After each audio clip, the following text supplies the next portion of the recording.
유미카츠라는 돈가스 전문 브랜드 프랜차이즈 본사를 운영하고 있는 장기훈이라고 하고요. 범계역에서 직영점 8개를 운영하고 있고요. 그래서 장사를 오래 하면서 한계점에 다다랐다는 느낌이 한번 들은 적이 있었는데, 그러면서 이제 그 12평짜리 돈가스 집을 만들면서 이제 와이프랑 오손도손 주말이 있는 삶을 살자로 시작한 게 유미카츠였습니다. 네, 안녕하십니까. 든든한 마케팅의 저스트입니다. 오늘은 저희가 지난번에 미팅을 다녀왔는데, 여기 대표님은 유미카츠라는 이제 프랜차이즈 90호점이 넘는 매장의 대표님을 뵙고 왔고, 마사지샵과 그 다음에 또 고깃집을 운영하시는 다른 대표님을 뵙고 와서 미팅을 한 걸 토대로 이야기를 좀 해보려고 합니다. 왜 이런 얘기를 했고, 그 다음에 어떻게 방향성을 좀 안내를 해드렸는지에 대해서 안내를 좀 해보려고 합니다. 제가 이제 유미카츠 대표님을 뵙고, 대표님은 이제 이거를 더 프랜차이즈화 시키고, 그리고 업종 변경을 통해서 조금이라도 안정적인 매출을 만들어내고 싶어 하시는 분이셨어요. 대표님이 잘 사는 것도 중요한데, 그 가게 가맹점주 대표님들이 기존에 하시던 업종을 버리고 거기서 업변을 해서 거기서 매출을 조금이라도 잘 나오게, 그리고 점심, 저녁 장사만 딱 하고 그렇게 매출을 유지할 수 있도록 해주고 싶다라는 게 이 광고주 대표님의 니즈였고, 그래서 여기는 프랜차이즈화를 시켜서 프랜차이즈 DB를 더 확보하고 싶다는 말씀을 하셨어요. 근데 제가 유미카츠를 싹 봤는데, 인스타도 운영이 되고 있었지만 이벤트가 없었고, 그 다음에 여기 향연 대표님 같은 경우는 고깃집인데 우리도 프랜차이즈를 하고 싶어. 근데 우린 프랜차이즈 몇 프로 뗄지는 모르고 아직 그냥 모르고. 제가 안내드린 거는, 프랜차이즈화는 이걸 우리가 어떻게 납품해 줄 거냐, 우리의 시스템을 어떻게 입힐 거냐, 그리고 어떤 사람이 와도 이 맛의 품질이 변화하지 않을 것이냐, 이런 부분이 되게 중요한 거거든요. 그래서 제가 이렇게 안내를 했어요. 브랜드 블로그는 사실 아직 프랜차이즈가 확장되지 않는 곳에서 하는 건 사실 비추천이긴 해요. 왜냐면 아직 그거에 대한 포트폴리오나 그거에 대한 이 프랜차이즈화의 계획이 없잖아요. 그 계획이 나오고 해야 돼요. 그래서 프랭크버거 같은 경우나 아니면 다른 이제 커피 같은 경우들도 브랜드 블로그를 진행했을 때 호점이 열렸다, 이거가 이제 후고, 그 전에는 인스타 스폰서드 광고로 DB 모집하는 게 먼저였어요. 그래서 지금 그런 프로세스가 준비화가 되어 있으시냐가 중요합니다. 인스타 스폰서드 광고 같은 경우는 DB는 모아지지만 들어와서 뭐 홈페이지를 봐도 몇 호점 이렇게밖에 없고 자세한 이제 후기가 없잖아요. 브랜드 블로그는 그 역할이에요. 사람들의 고민을 해결해주는 역할입니다. 제가 2년 전에 프랭크버거를 했을 때, 프랭크버거의 공식 블로그를 제가 전 회사에서 관리를 했단 말이에요. 지점이 생길 때 그 지점에 대해서 히스토리를 적는 걸로 프랜차이즈를 시작했어요. 그리고 지금까지도 어떻게 DB를 모집하고 있냐면 인스타 스폰서드 광고예요. 스폰서드 광고는 뭐냐면, 우리가 인스타에서 막 스토리 보거나 피드 내릴 때 막 광고 나오고 막 영상 나오고 하잖아요. 그런 것들이 다 스폰서드 광고예요. 그래서 DB 모집은 스폰서드 광고를 따라올 만한 게 없다. 이 블로그의 역할은 무엇이냐? 블로그는 글이잖아요. 사람의 마음을 움직여야 돼요. 그러면 사람의 마음을 움직이는 글은 뭘까요? 저는 진정성이라 보고, 그 다음에 1인칭이라고 봐요. 저는 사람다운, 사람 냄새가 나는 글을 좋아하는 마케터이자, 그리고 저희 광고주님들한테도 그렇게 쓴다라고 안내를 해요. 제가 이거에 대한 섹션을 좀 정리를 해봤는데요. 그러니까 브랜드 블로그는 프랜차이즈화를 하시는 대표님들이라면 확장 전에는 비추천을 하고요. 그래서 저희 같은 경우는 모든 사람에게 똑같은 상품을 제안해서 똑같이 팔려고 하지 않아요. 그런 차이점이 좀 있고요.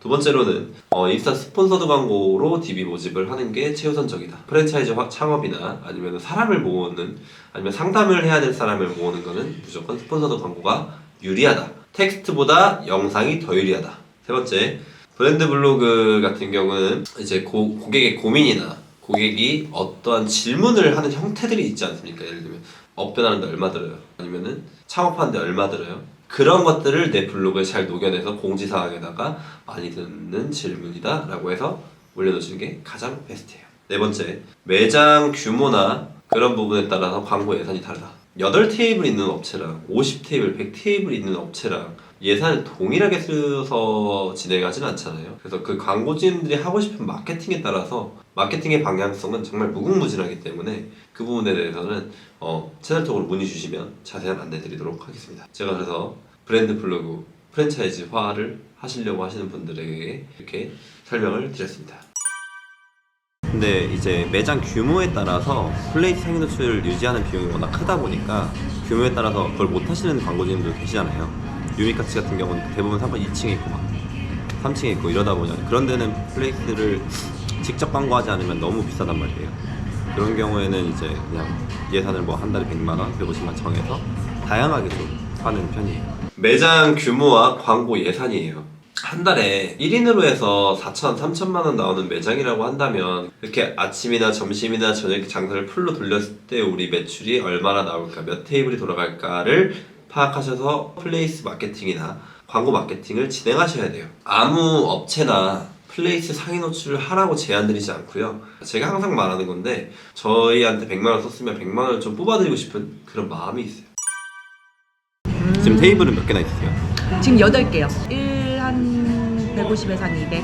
한 5천에서 한 6천 조금 원짜리 그 잘 정도. 나오는데요? 근데 광고를 써서 사람을 더 늘려서 그거의 예산보다 지금 그냥 직접 하시는 게 더 예산이 훨씬 실질적으로 더 좋을 수도 있잖아요. 매출만 높으면 그것도 말짱 도루묵이잖아요. 그래서 그런 부분까지 고려해 보셔야 될 것 같아요. 그런 업체들은 사실 고깃집도 테이블 16개 이상 아니면 플레이트 상위 놓치지 말라고 그러거든요. 저는 네, 굳이 하지 말라고 그냥 단골들 잡아라. 그래서 상위 노출이 아니라 다른 전략으로 가자. 상위 노출 아니고도 다른 전략으로 가자고 하는 것도 제시해 주시는 건가요? 해드리겠습니다. 제가 내일 보고 해드리겠습니다. 신규입을 넣어드릴 수 있는데 그거 안에 재방문하게 하는 건 대표님의 몫이잖아요. 맞아요. 그런 부분에 대해서 같이 막 고민을 많이 해야 되더라고요. 제가 이렇게 말을 해드렸고요. 그래서 여기 같은 경우는 어떤 식으로 저희가 한 달 예산을 잡아서 어떤 식으로 마케팅을 집행할 거다에 대해서는 안내를 해드렸어요. 꼭 무조건 이 영상을 보고 계신 자영업자 대표님들이라면은 내 주변 가게 10km, 20km 반경 내에는 월에 한 30만 원 정도, 그러니까 하루 일 예산 10,000원으로 해서 스폰서드 광고를 집행해주세요. 그걸로 사람 유입이 정말 많이 들어올 거고요. 그 오신 분들 한해서 그 DB 축적을 개별적으로라도 관리를 해주셔서 뭐 연말이나 주말이나 이럴 때 뭐 오시면 맥주 한 병 서비스, 소주 한 병 서비스, 와인 한 병 서비스 이런 식으로 안내 문자를 좀 해주신다면 단골 고객을 많이 확보하실 수 있을 거예요. 이 대표님 같은 경우는 카카오톡으로 그 분들을 모집해서 그 메시지 보내는데 몇 원 하거든요. 그 몇 원으로 다른 광고 마케팅 안 하시고 6천에서 7천 정도를 매출 하고 계시다고 하더라고요. 그래서 이렇게 하는 것도 마케팅의 하나의 일환이 될 수 있다. 그래서 브랜드 블로그 어떻게 하면 돼요? 글은 제가 쓰나요? 저희가 쓰죠. 대신 정보를 받아야 되잖아요. 그런 정보들을 이제 저희가 가이드라인이 있는데 대표님께 드려야 돼요. 그거를 대표님이 써주시면 저희가 뼈와 살을 붙여서 이제 하게 됩니다. 다 스토리가 있으실 거 아니에요? 뭐 할 얘기가 엄청 많고요. 브랜드 블로그를 그러면은 업로드하는 주기나 뭐 이런 개수나 뭐 기간이나 이런 건 어떻게 되나요? 보통 주 2회, 3회, 4회, 5회 이런 식으로 해요. 아, 그렇게 많이 걸려요? 근데 프랭크버 같은 경우는 매일 올렸고요. 주 5회로. 그리고 신제품 나오면 신제품 올리고, 그 다음에 이벤트 하고, 뭐 예를 들면 유미타코다. 그러면 유미타코 무슨 지점에서 뭐 이벤트 한다. 아니면은 뭐 인스타그램이다. 그러면은 뭐 친구 태그해서 좋아요를 가장 많이 받은 사람한테 유미타코 뭐 10만원권 준다. 뭐 이런 이벤트들이 있잖아요.